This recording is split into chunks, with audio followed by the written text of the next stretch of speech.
Baik, bertemu semula dalam segmen Malaysia Membelia bersama saya Nixon Nyambara. Seperti anda tahu, tumpuan kami di Astro Awani ini adalah berkenaan dengan hari pengundian awal yang berlangsung bermula 8 pagi hingga 5 petang ini. Tapi dalam pelbagai wartawan kami yang telah kami bawakan di Astro Awani ini, pada jam ini kita nak bersama dengan Hafiz Mustadi, Wakil Awani Sabah. Katanya Hafiz ada menemu bual pelajar di Kota Kinabalu yang mahu pulang mengundi. Apa kata pelajar yang ditemu bual ini? Selain daripada itu juga, sebelum ke UMS, Hafiz juga berkata dia ada pergi ke Ibu Pejabat Polis Kontijen Sabah IPKKK untuk meninjau berkenaan dengan proses pengundian awal yang berlangsung pada hari ini. Tapi kita nak tanya kepada Hafiz, apa perkongsian Hafiz berkenaan dengan temu bual bersama dengan pelajar di UMS pada hari ini, Hafiz? Baik, terima kasih Nick yang sedang berada di studio. Sekarang kami sedang berada di Universiti Malaysia Sabah dan kami berkesempatan untuk menemu bual beberapa orang pelajar yang mana mereka akan membuang undi pada 19 November nanti. Tapi sebelum itu, Nick, saya ingin membawa perhatian audien kepada apa yang berlaku pada siang tadi, di mana pada jam 8 pagi tadi kami berada di IPK Kota Kinabalu dan telah menyaksikan seramai 1,338 orang anggota polis dan pasangan menunaikan kewajipan sebagai pengundi di IPK KK pada kali ini. Dan daripada jumlah itu, jika dicampur dengan anggota tentera, seramai 3,000 lebih pengundi di sekitar kawasan Kota Kinabalu ini telah membuang undi setakat jam 5 petang tadi. Teruskan, Dik. Bagaimana dengan keterujaan mereka yang mahu pulang mengundi ini, Hafiz? Apa yang mereka harapkan dan apa yang mereka ingin lakukan dalam PRU ke-15 ini? Apa yang menjadi isu ataupun tumpuan utama mereka pada ketika ini, Hafiz? Okey, baik Nick. Sepanjang kami sedang berada di UMS tadi, kami berjaya menemu bual beberapa orang pelajar yang mana 3 daripadanya sempat kami rekodkan. Yang pertama sekali, Bayu Saputra, salah seorang pelajar di UMS, mengatakan beliau tidak sabar lagi untuk pulang ke Parlimen Lahad Datu bagi menunaikan kewajipan beliau sebagai pengundi dalam memastikan dalam 5 tahun nanti akan datang dengan harapan beliau dapat melihat kemajuan ekonomi ataupun budaya di tempat beliau. Dan bagi pelajar yang kedua pula, Cik Amira yang kami sempat temu bual, beliau bagaimanapun belum bersedia pada kali ini untuk terlibat dalam proses demokrasi negara.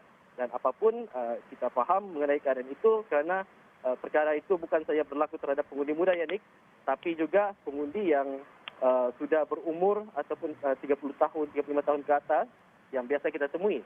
Dan yang ketiga pula, saudara Tio ataupun Tio, salah seorang pelajar di UMS ini, beliau menyarankan agar charge ataupun kadar kos tambang ataupun pengangkutan bagi pelajar-pelajar ini dapat mungkin dikurangkan kerana diskaun yang sedia ada ataupun pengurangan kadar tambang yang sedia ada untuk pelajar-pelajar ini pulang bagi mengundi pada beliau masih agak membebankan. Apapun, mari kita sama-sama saksikan Nick respon kepada pelajar-pelajar di UMS ini. Itu adalah tanggungjawab utama saya untuk mengundi. Saat saya mau tengok kali ini apa perubahan yang dibawa oleh calon-calon yang bertanding di Parlimen Lahad Datu kali ini. Dan saya harap undi saya itu dapat membawa perubahan lah kepada Parlimen Lahad Datu dari segi pembangunan, ekonomi dan budayanya juga. Saya tidak nampak ketersediaan saya untuk terlibat dalam politik itu sendiri dalam memilih pemimpin negara. Itu yang saya fikirlah. Sebabnya sepanjang saya kita boleh start mengundi 18 tahun kan sekarang, daripada 18 tahun sehingga sekarang saya tak pernah fikirkan tentang pertukaran kerajaan atau sebagainya kan. So walaupun saya dah berumur 22 tahun pada kali ini, saya tetap rasakan saya masih belum bersedia untuk memilih pemimpin. Kiranya kalau dalam Sabah ni bas ataupun yang pergi balik Sabah ke Semenanjung tu penembagan ke atau yang pergi Labuan Ferry ke kenalah lebih proaktif dalam memberikan pengurangan lah charge untuk tiket pengangkutan tu, sebab memang tahu pelajar memang berjimat, pelajar pun ada tanggungan lain. Baik, itu antara pelajar yang ditemu bual oleh Hafiz Mustadi di UMS pada hari ini yang menyuarakan apa yang menjadi tumpuan mereka ataupun apa yang diharapkan dalam PRU ke-15 ini, khususnya dalam hari pengundian pada 19 November ini. Tapi Hafiz, ada tak yang mereka beri cadangan berkenaan dengan penyelesaian kepada isu yang dihadapi mereka ketika ini untuk mengundi pada Sabtu ini, Hafiz? Ya, betul nih. Mungkin kerana ini kali pertama pengundi-pengundi muda ini didaftarkan secara otomatik dan mereka juga belum bersedia untuk menunaikan kewajipan sebagai pengundi. Namun apabila kami bertanya dengan beberapa orang pelajar lain di luar sana, mereka mencadangkan dua perkara, iaitu yang pertama sekali mungkin pada satu hari nanti sistem pengundian ataupun sistem pembuangan undi mungkin boleh didigitalkan. Menggunakan blockchain teknologi.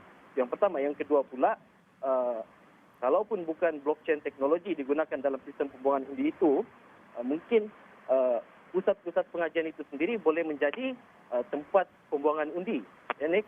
Dan apapun, saya sempat berbual dengan Presiden Majlis Belia Sabah Afkari Fawaz Abekan, di mana beliau sendiri sebenarnya ada menyuarakan kebimbangan terhadap voters turnout ataupun peratusan keluar mengundi di kalangan pengundi muda yang mungkin agak rendah pada PRU kali ini.